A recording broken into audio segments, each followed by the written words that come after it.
I've made around 80 only way to play videos over the course of these many years. 80 videos! It's a weird thing to think about, that because about half of all of those videos are completely outdated by this point and are in dire need of a remake. There's not many videos that I'd consider were not needed, not many at all. In fact, all of the easy heroes that I've made guides on, Wraith King, Bloodseeker, Ursa, Gyrocopter, they've all been much longer than the heroes that would seem to be more complicated. I've always tried to recontextualize all of these easier heroes as I go. I mean, Wraith King I've made multiple videos on, and in none of them do I say build Armlet and Blink, because that's normal, and that's not fun. Out of these dozens and dozens of videos I've done, there's probably only one that you guys would say didn't need to be done. It was so simple for a hero who was already simple enough that you'd probably still to this day say it didn't need to be done. To this day, I'd wager you'd even say it didn't need to be done again. And of course, that hero is the one that we're doing today. That hero is Axe. One of the easiest heroes in the game, and a hero who absolutely needs no 10-minute guide to tell you how to play him. Today on The Only Way to Play, we're making a guide on Axe for 10 minutes.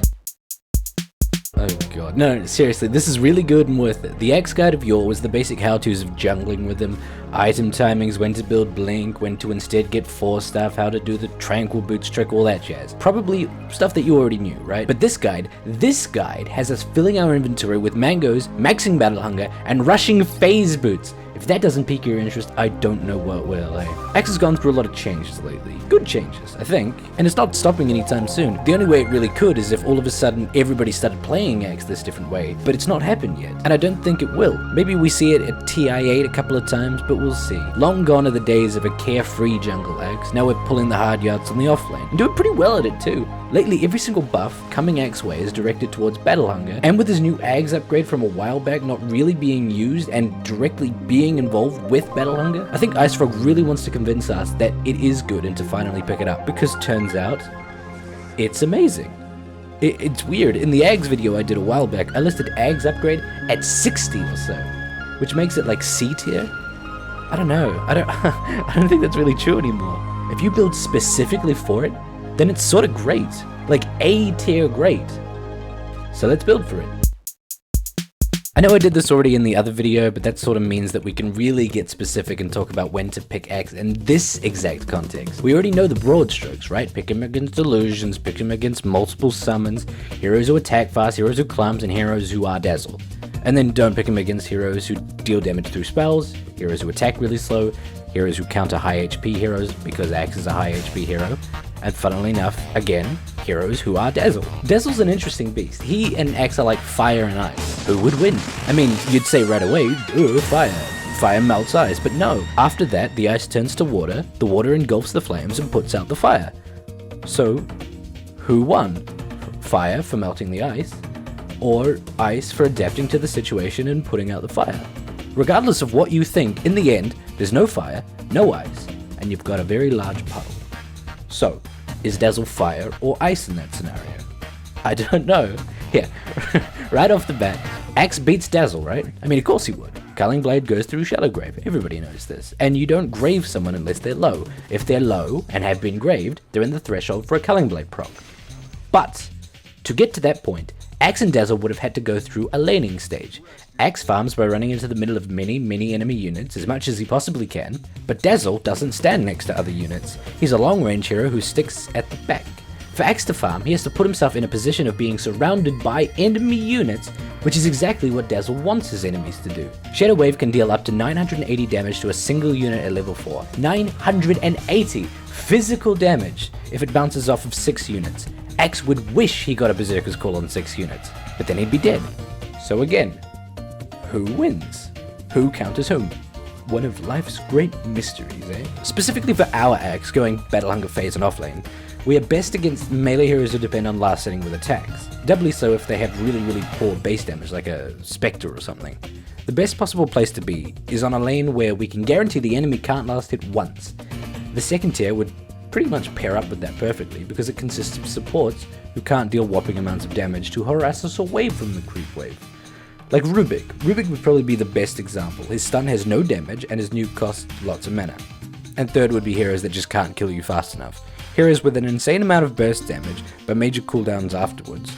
Or heroes that just don't have burst damage at all and depend on slowly wearing you down. Because we're healthy boys who eat 5+ a day and come to lane with 4 goddamn mangoes and 3 tangos. Rush ring of health for 4 boots and you're impossible to kill without doing it in 1 split second. On the flip side, heroes with high base damage or heroes who can easily last hit with spells are our biggest counter, and in fact would probably just force us to change the build entirely.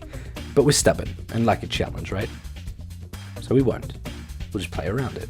And keep in mind that they also have to be safe lane carries. It doesn't matter how much Zeus can always last hit when we're never really going to be laning against the guy on a side lane when Zeus's go mid. Heroes that we might see though are Tiny, Clinks, Kunkka maybe? Do people play Kunkka as a carry still? Man, I might be back in 2012. Heroes like Luna, who can nuke but absolutely don't want to, actually go on the other side of the pyramid that we just went through. If we're forcing subpar actions out of our enemies, then we're winning.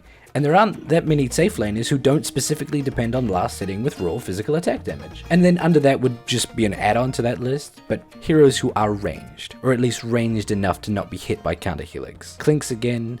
Maybe Huskar? And then finally, well-orchestrated tri-lanes of 3 absolute units. Think Ogre Magi plus Witch Doctor plus Arc Warden or something. That's a killer tri-lane. We're strong, but we're not that strong. This will be short. Bam! Here's the build, skipping call almost entirely until later and picking up attack speed over strength at level 10. I'll explain in a sec, but considering we know all about the other spells, I'll just quickly touch on the new Battle Hunger and just assume that everybody understands the rest. Battle Hunger is a spell that deals damage at level 1. This might sound weird, but Counter Helix requires Berserker's Call, and Berserker's Call requires Helix to be at least level 2 before it starts dealing noticeable damage. As well as obviously requiring the unit to be in range to get caught by Berserker's Call. So I mean, that's a lot of ifs. Battle Hunger requires no comboing and can be cast immediately. What's really fun is having your other teammate block the wave, so you can run all the way through the enemy jungle to catch the enemy carry blocking his lane. You Battle Hunger him, you don't draw aggro because you don't draw aggro anymore at all, and he literally can't purge it because our creeps aren't even there yet. It's cheeky as hell. If you're feeling brave enough, you can do this like twice, as it takes more than 12 seconds for creeps to meet in the middle. Battle Hunger is 192 damage over 12 seconds at level 1 and 480 at level 4. The reason it's so crazy is because you can easily deal with it by simply last hitting a creep, except no you can't, because there aren't any creeps. Oh god, this is cheesy. You can make a guy come to lane 300 health less than when he left Fountain, and the only way for him to counter it is to not block creeps, which yet again is exactly what you want. He is making a subpar move to counter you by letting the creeps meet faster, which is something that directly benefits you. Plus it's pretty safe. You gain 12% movement speed for every Battle Hunger, and the target loses 12%. And it has a long cast range and costs 50 mana. That's chump change. On lane, effectively all you need to do is run at the guy after you hunger him. You don't even need to be careful about it. You don't need to, you drawing creep aggro works here because it causes more helix procs.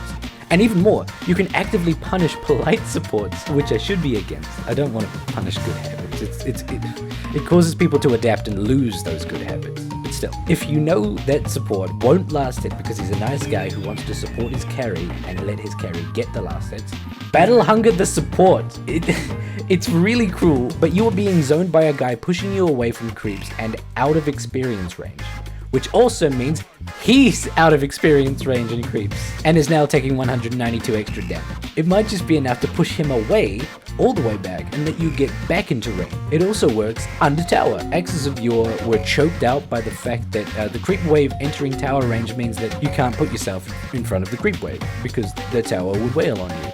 But Battle Hunger Axe doesn't care about that. Honestly, Battle Hunger might just be the easiest way to play an already extremely easy hero. But hey man, whatever wins your games is cool with me. Start off like normal, Tango, Stout Shield, 22 mangoes? Okay, maybe just 4. Just 4. See what I did there? 4 seems like a crazy amount, but compared to 22, I mean, that's reasonable. When he's the hero of the day, you get 2 extra, so that's like 6 all up.